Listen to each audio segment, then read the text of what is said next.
दोस्तों, आज की कहानी है जेठ जी, आप भाई होके अपने भाई को धोखा क्यों दे रहे हो। दोस्तों, कहानी शुरू करने से पहले अगर आपने चैनल को सब्सक्राइब नहीं किया हो तो कर लीजिए ताकि आपके पास पहुंच सके हर नया वीडियो। राघव, मुझको तुमसे कुछ बहुत ही जरूरी बात करनी है, जरा 2-4 मिनट रुक कर दुकान जाना। माधव ने अपने छोटे भाई राघव से उस समय ये बात कही जब वह दुकान खोलने के लिए चाबी का थैला उठाने जा रहा था।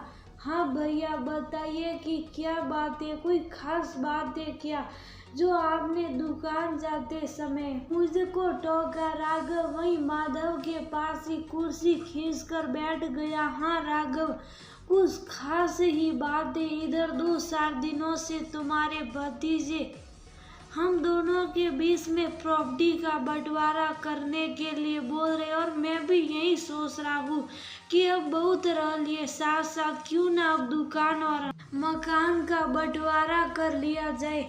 जमाने को देखते हुए बहुत दिनों तक हम लोगों ने एक दूसरे के साथ सामंजस्य बिठा लिया। माधव ने अपनी परेशानी पर बल देते हुए कहा, ये क्या कर रहे हैं भैया आप, मुझे तो कुछ भी समझ में नहीं आया। आखिर अचानक ये बंटवारा क्यों। राघव तो माधव की बात सुनकर एकदम से शौक पड़ा। इसमें इतना शौकने वाली बात क्या है। अब जब परिवार बढ़ रहा है तो कोई ना कोई कदम तो उठाना ही पड़ेगा। माधव बेपरवाह होकर बोला। शायद वो भी पूरी तरह से भाई से अलग होने के लिए तैयार था, लेकिन भैया सब कुछ तो ठीक ठाक चल ही रहा है, फिर बंटवारे की आखिर क्या जरूरत पड़ गई। राघव को माधव की बात कुछ हजम नहीं हो रही थी। देखो राघव, अभी तक तो सब कुछ सही चल रहा है और हम लोगों के संबंध भी मधुर बने रहे। मैं चाहता हूँ कि आगे भी ऐसा ही बना रहे, क्योंकि मैंने बहुत सोच समझ कर ये फैसला लिया है। दुकान मैं रख लेता हूँ क्योंकि दोनों बेटे उसी दुकान पर बैठते हैं और तुम मकान ले लो। माधव की बातों से ऐसा महसूस हो रहा था कि जैसे उसके मन में कुटिलता आ गई हो, क्योंकि माधव शुरू से ही तेज तर्रार और दबंग था। वहीं पर राघव बहुत भोला भाला बड़े भाई को माधव को बिल्कुल भगवान समझने। चलिए भैया, मान लेते हैं आपकी बात, लेकिन भैया आपने ये सोचने की जरूरत नहीं समझी कि आपके तो तीनों बच्चे पढ़ लिख कर कमाने खाने भी लगे हैं और तीनों की ही शादी भी हो गई, लेकिन मेरे तो दोनों ही बच्चे अभी पढ़ ही रहे हैं।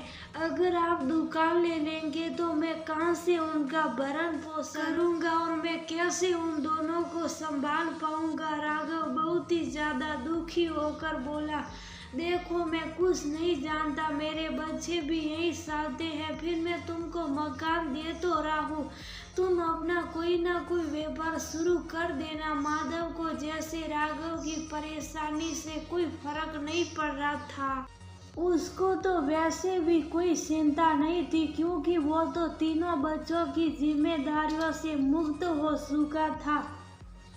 भैया, मैंने हमेशा आपको अपना भगवान समझा। मोहिनी कहती भी थी कि कहीं ऐसा ना हो कि आप हम लोगों को धोखा दे दे, क्योंकि आपका तो सब कुछ बन गया है, लेकिन मैं उसकी बात को सिरे से ही नकार देता था, क्योंकि मुझको आपके ऊपर पूरा विश्वास था कि मेरा भाई कभी मेरे साथ गलत नहीं कर सकता, लेकिन आज मैं गलत साबित हो गया।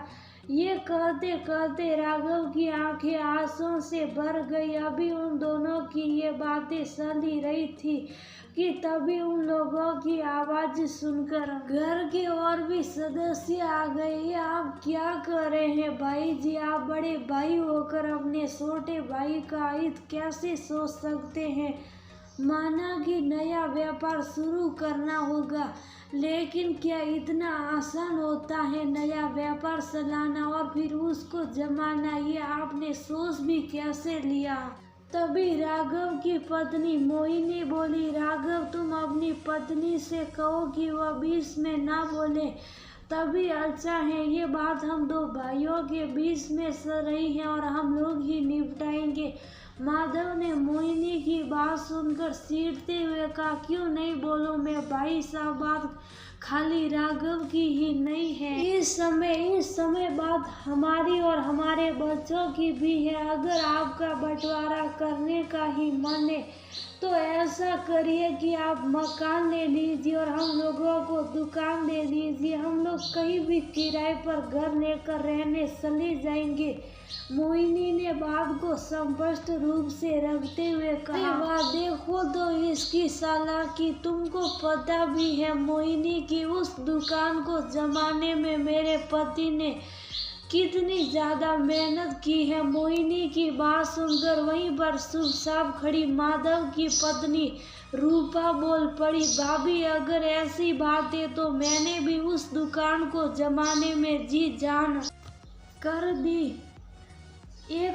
दी है, सिर्फ भैया की ही मेहनत से कुछ नहीं हुआ। हाँ आज आप लोगों के बच्चे बड़े हो गए तो आप लोग अपना वर्चस्व दिखाकर हम लोगों को धमका रहे, जबकि उस दुकान को भैया से ज्यादा मैं संभालता था। राघव तड़प कर बोला, लेकिन उसकी तो कुछ समझ में ही नहीं आ रहा था कि आखिर ये सब हो क्या रहा। उसको 2-3 दिन से कुछ एहसास तो हो रहा था इस तरह की परिस्थितियों का, लेकिन वह कुछ समझ ही न सका। चाचा जी आप चुपचाप इस कागजात पर हस्ताक्षर कर लीजिए, वरना हमको और भी तरीके आते हैं हस्ताक्षर करवाने के। तभी माधव का बड़ा बेटा सोमू राघव के पास आकर बोला, सोमू तुम मुझसे ऐसे कैसे बात कर रहे हो, उससे ऐसे व्यवहार की उम्मीद तो बिल्कुल भी नहीं थी। राघव को चाचा जी मैं गलत कहाँ कर रहा हूँ, जब पापा आपको मकान दे ही रहे हैं तो क्यों जबरदस्ती उनसे भीड़ रहे हैं। अगर ज्यादा नाटक करेंगे ना तो मकान भी नहीं देंगे। सोमू ने बदतमीजी की सारी हदें पार कर दी, तुम मुझको धमकी दे रहे हो। अभी तक मैं भैया का लिहाज करके चुप रहा था, लेकिन अब नहीं, अगर घी सीधी उंगली से ना निकले तो उंगली टेढ़ी ही करनी पड़ती है। मैं अभी अपने वकील दोस्त को बुलाता हूँ और इस मकान और दुकान दोनों ही में हम लोगों को बराबर का हिस्सा चाहिए। राघव हाथ झाड़ते हुए उठ खड़ा हुआ, वकील की धमकी तो मत ही दीजिए चाचा जी, वकील हम लोगों का क्या बिगाड़ देगा। तभी पास में खड़ा माधव का बेटा अनु बोला, तो फिर ठीक है, देखते हैं कि सत्य की जीत होती है या असत्य की। राघव ने झट से अपने दोस्त मोहन को फोन करने लगा, जो कि पैसे से वकील था। माधव को राघव से शायद इस बात की उम्मीद नहीं थी, राघव इस छोटी सी बात के लिए वकील को क्यों बीच में ला रहे हो। माधव ने लगभग चिल्लाते हुए कहा, भैया जब मेरा हक आप सीधे तरीके से नहीं देंगे तो फिर मजबूरी में ही सही मुझसे ये रास्ता अपनाना ही पड़ेगा, क्योंकि ज्यादा सीधे बनने में अपना बिगड़ता ही है। मैं आज ये बात अच्छे तरीके से समझ गया और फिर अभी सोमू ही तो कह रहा था कि वकील हमारा क्या बिगाड़ लेगा, अब देखते हैं कि पानी कितने गहरे में है। इतना कहकर फिर से राघव ने मोहन को फोन मिला दिया। तभी माधव अपने दोनों बेटों से कुछ फुसुर करने लगा, अपने आने दीजिए पापा आप वकील को, हम लोग भी देखते हैं कि क्या होता है। हम लोगों को दुकान चाहिए तो चाहिए ही, क्योंकि मुख्य बाजार में इतनी अच्छी कोई और दुकान तो मिलने से रही। सोमू और अनूप एक साथ बोले, इतने में मोहन भी आ गया और जब राघव ने उसको सारू वस्तु स्थिति से अवगत करवाया तो उसको भी राघव का पक्ष मजबूत लगा और उसने माधव को समझाने का प्रयास भी किया।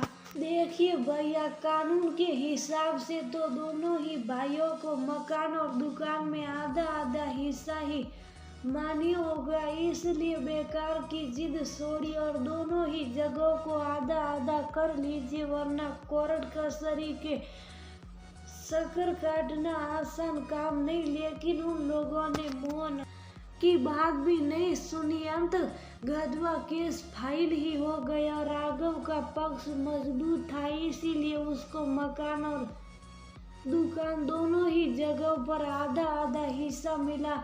माधव और उसके बेटे कुछ भी न कर सके, लेकिन राघव और मोहिनी सचमुच बहुत खुश हो गए, क्योंकि भगवान ने उन दोनों की बहुत सुन ली थी और वह लोग खुशी खुशी अपने परिवार को सलाह